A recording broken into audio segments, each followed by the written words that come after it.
Hello guys, welcome back to another episode. For today's video ay itutuloy po natin yung ginawa nating closet. Bali, lalagyan po natin ng shelvings at lalagyan po ng handle yung pintuan. Okay guys, umpisa na po natin. I-share ko po sa inyo kung paano ko ito ginagawa. Let's go!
Ito guys, tapos na po yung closet natin.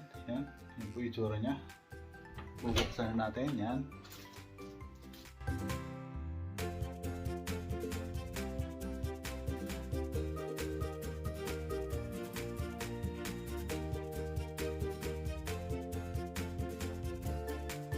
Okay guys, hanggang dito na lang po yung video natin. Maraming salamat po sa panonood. At kung bago ka pa lang po sa channel na ito, please do subscribe, like, and share. At pakita rin po yung notification bell para updated po kasi mga videos sa mga upload. Maraming salamat po. See you in my next video.